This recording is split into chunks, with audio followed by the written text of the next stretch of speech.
Hey everybody, Drew McLellan here from Agency Management Institute.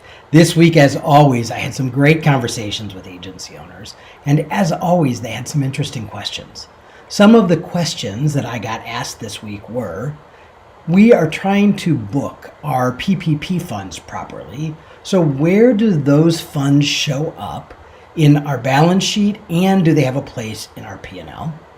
Another question I got asked was, boy, my team is fatigued. They're mentally drained. And I know a lot of it has nothing to do with the work. It's just the reality, the heaviness of life today. How do I help them get through that? But also, how do I get great work out of them when they are dragging a little bit? And the third question I got asked was, we consistently underestimate our work.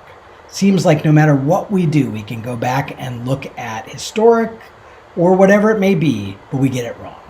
How do we do it better? That's the question I'm going to answer this week. All right, so let's talk about estimating. The reality is, here's how every agency does estimates.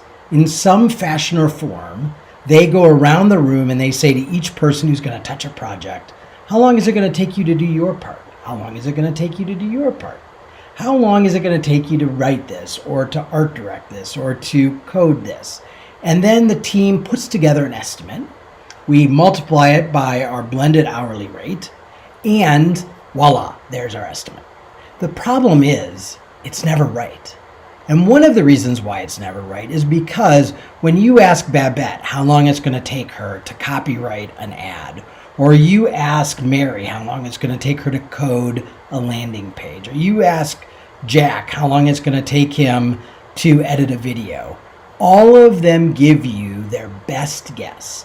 But their best guess is based on a nirvana that does not exist. So without even realizing they're doing it, what they're really saying in their head is, well, it's going to take me about 3 hours to write that ad if, and this is the part they don't mentally get through, if I'm not interrupted, if I have gotten a good night's sleep, if I'm not worried about my mom's health, or I've got a parent-teacher conference because my kid is acting up in school, or whatever else is in the way. Oh, by the way, assuming I don't get interrupted, which, as we know, never happens in an agency. Even if you're still working from home, there are still interruptions.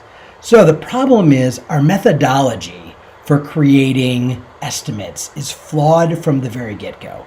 Even if you go back and you look at historical data, you're still going to get it wrong. So how do we make our estimates more accurate? I want to teach you the Drew hack.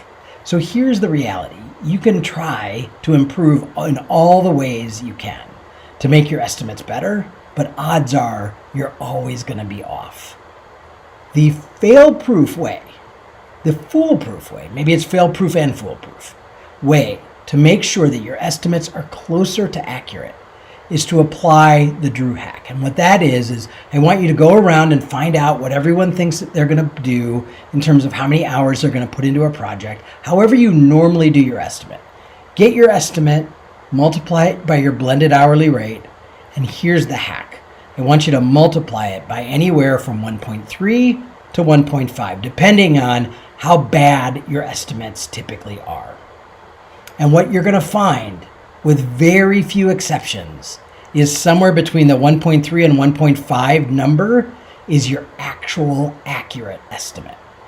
So I can hear you now. Our clients are never going to pay more than what we're already telling them. And by the way, you owners are the worst at this. Your AEs are much better at being willing to go to clients with a higher price point.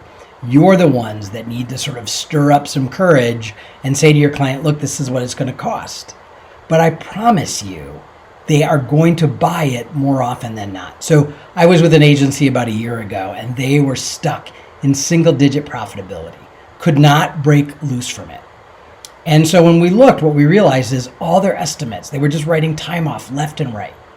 And what we realized is all of their estimates were off. So I said to them, let's try the Drew hack.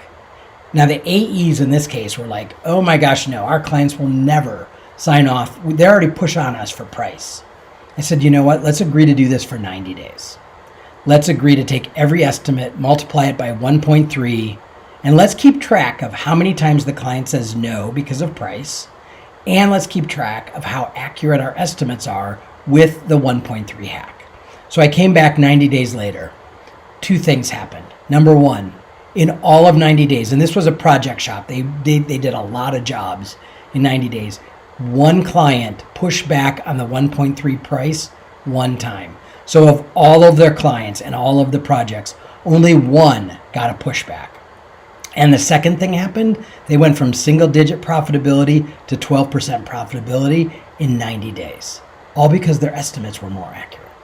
So can you try and figure out a way to really figure out how to do estimates accurately?